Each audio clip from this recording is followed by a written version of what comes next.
Good clap for films, guys. So cool. I loved it. You ready? Yeah, go ahead.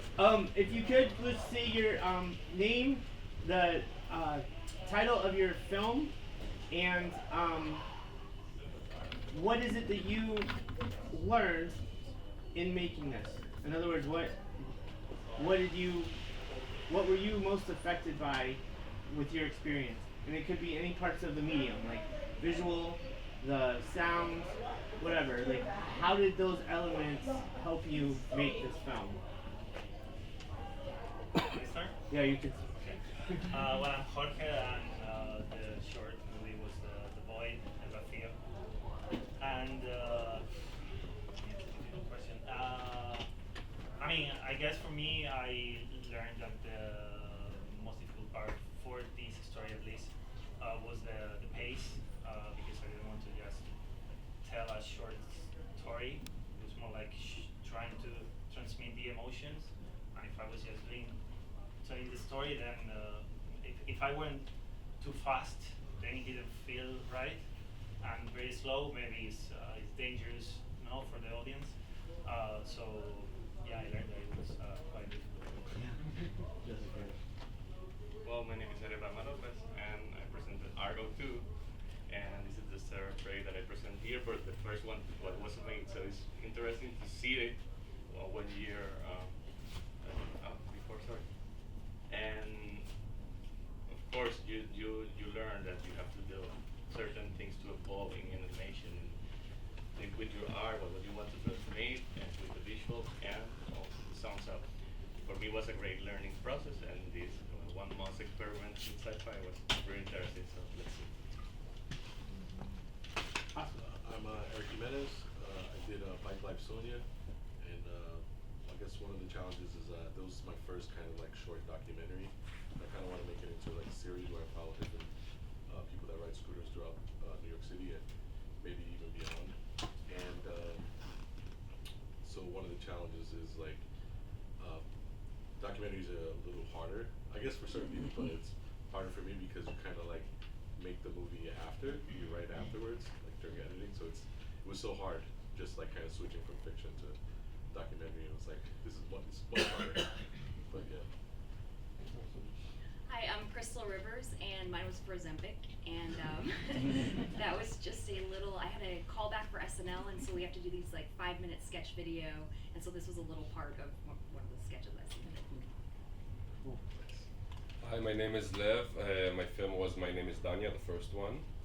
I think I learned 2 things. One was keep it simple, because I usually like had many locations and many actors, like wanted to do like something impressive, and kept it simple and had time with my actors, which was nice. And the second thing, I found that Alzheimer's was like something that affected like the actors. They knew that. My cinematographer, he knew something about that. And like when you get a group of people who you trust, you just have to listen to them and let them bring something of their own, and then something happens. Hey, Coca, co-directed Bastard Toadflax. And I learned, that was a question, right? What'd you learn? Yeah. I learned how not to keep it simple. And but I can kick this guy's ass. I feel like the director was biased, but. Juggy with Bastard Toadflax. I learned that being the younger brother behind the camera yelling at your older brother can be a little tough. But I learned a lot goes into trying to create a fight scene that you can genuinely feel and become like captivated when you're watching it. So that was very cool. Well, I guess for me it was really fun. I just was having, it was just a lot of fun to be able to do something with my best friends. So to be honest, I didn't learn anything. I just that's awesome. Come on.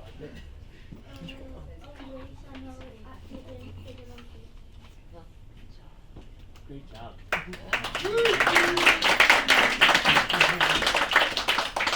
I'm Keith. I wrote and produced Fiddler and Flush, and I think the thing I learned most was the scene where the water comes at the plumber at the end, and we had to cheat that by we got the cameraman with a squeezy bottle of water, squirting and getting the timing right to get it. But it came off, so yeah, we learned. That's what we learned. We learned how to do that for something.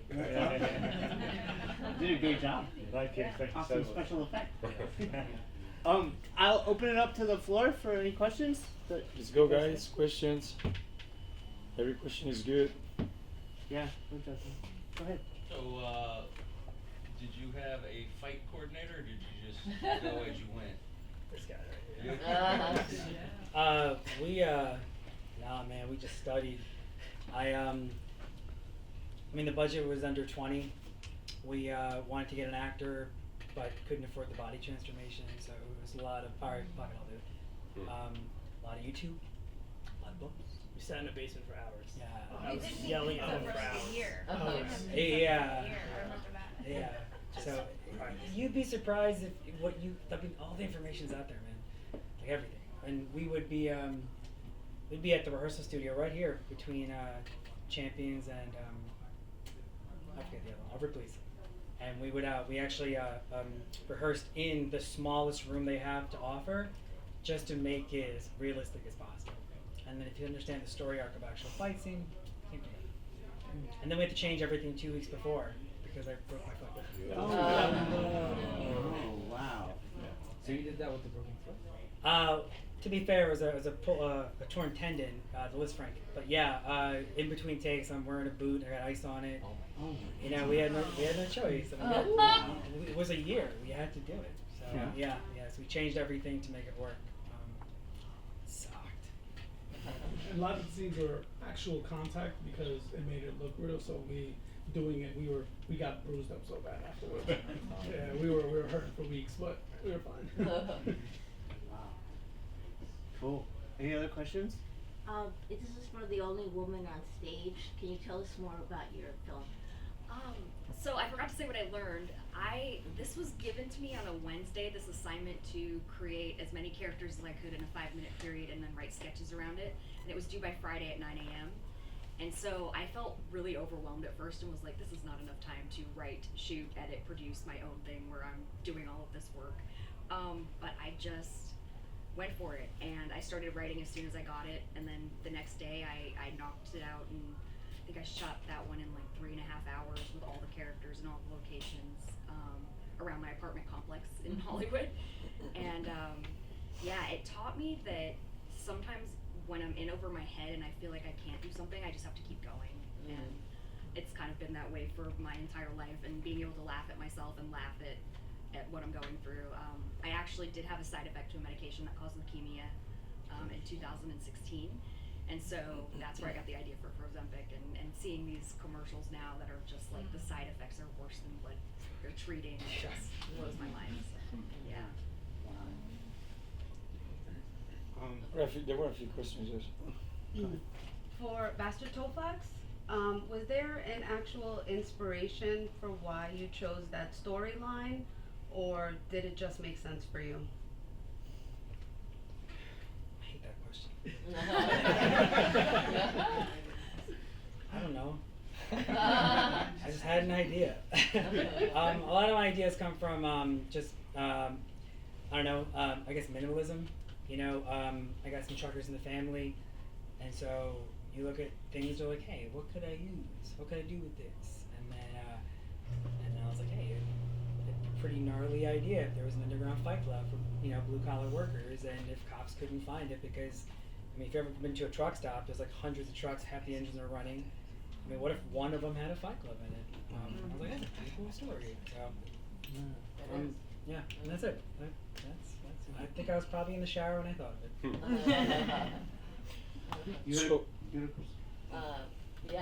How did you film the going up the stairs? Oh, we shot like from a distance, a long shot. The simplest shot. Oh, because it was look as if it's going up. Or No. He's just like tilting the camera up, just from a distance. That's my favorite shot. Yeah, it was beautiful. Thanks. Yeah, we looked for like almost a year for that location that had like an outside staircase and those long hallways. It's very American, this long hallways outside. A long way way from America. Wow. I have a question.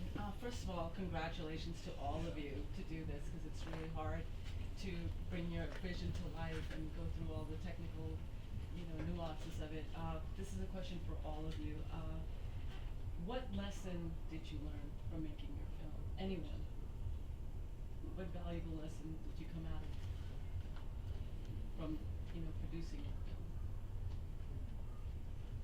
I would just honestly say Or your I didn't know takeaway. it took that much work. Yeah. To be honest, like you see it and you're just like, oh wow, that wasn't too crazy. But with takes and emotions, and if it just wasn't right, you could do the same take thousands of times. And it could be a small part where it took a lot of energy, and you start to get frustrated. And sometimes that brings the best emotion out of you just to get it done. But yeah, I guess I would say I learned that it's a lot of work. Yeah. For something so small, it could be like a 2-3 minute little film, and it took you a year, and it's like so much preparation and editing, and it's insane. But yeah, I guess I would say that.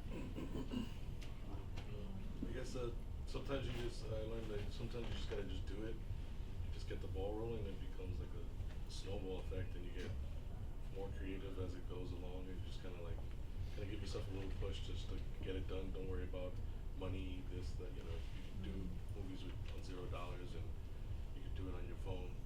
As long as you just have a story, just do it. See what comes after. Just give 5 more minutes. 5 more minutes. Yes. Okay. I learned you can think outside the box. If you really look at a frame, any frame, and you just take a second and think, how can I achieve this look? For example, for the first while we were setting up the pre-production, we were looking for a truck, and it went from, can I borrow my friend's truck, and he couldn't give it up for 2-3 days because they're on the road. Then it was okay, what's what we got, like a broken truck from the junkyard, and just bought it. With whatever excess money we had, but then where do you put it? Where do you house it? The final fight scene wasn't in a truck at all. Oh. That's a storage pod. So if you understand what the viewer is going to see, you can manipulate anything. That was literally just a storage pod at a wedding decor company. They emptied out the night before, and between the juxtaposition of the shot before and the shot after, you assume it's the inside of a truck. It was flat on the ground. Wow. I'm gonna say something very typical, but in my case, I think I learned it by practice, and it's how the power of healing from art. When you do it, actually, it helps. It's very powerful. So. Kudos to you for showing your vulnerability. Yeah. Which is priceless. Yeah. So thank you for that. Thank you. Any question, guys? Other questions? No, I just wanted to know if anybody had difficulties with actors or crew, and how did you deal with it? Good question. He kept trying to hit me. You kept hitting him. Like, he's bruised up, man. I can say I'm gonna give a cheesy answer to I'm gonna flip the question a little bit. I have the opposite experience, because everybody knows the narrative filmmaking you can't do by yourself. You have to do 15 people, 20 people, whatever. And I work with my wife, and every time I say that, people laugh at me. They, give the same stupid jokes. And if you have the best people in your corner, and they're on your team, then like you said, filmmaking is fucking tough.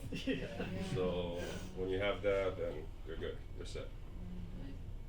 For me, it's patience. If you trust the crew you're with, and you're just patient, you have to step back from everything. You have to really disassociate yourself from what's actually happening and what needs to be done. So if you look at them objectively and you're like, all right, this person's really pissing me off. Well, I love them and I need them, obviously. So then maybe you need to step away. You need to check yourself. So There's gonna be it's really tough guys. to work with your big brother. But sometimes it's you, and you gotta really be honest with yourself, and you really need to, honestly, such a collaborative, creative effort, you really need to be hyper aware of yourself, so you can understand what the real issue is, and disassociate from it, and then look at it from a very logical standpoint from that that's how I dealt with it. I feel like it worked really well, but it's incredibly draining. It's incredibly tiring, but that's the job. You know, it gets Has anybody ever fired someone or stopped working with that person?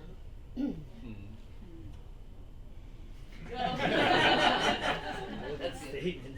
Yeah, I'm going to be really honest. Yeah. It was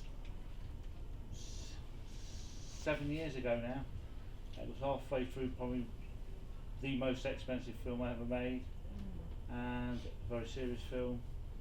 I won't give it away too much, but the director was seriously misbehaving, and I fired him. And people couldn't believe I fired him, but nobody's too big for the film, so yeah, I've fired somebody. Wow. It has to be done, it has to be done. Flush him down the toilet.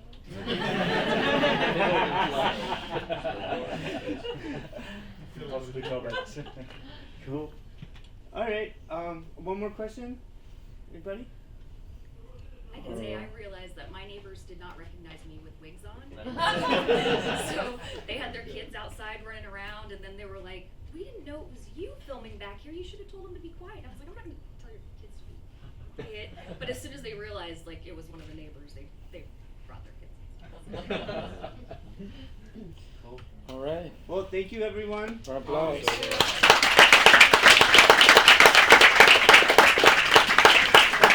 You guys to go to the producers pub bar, and then.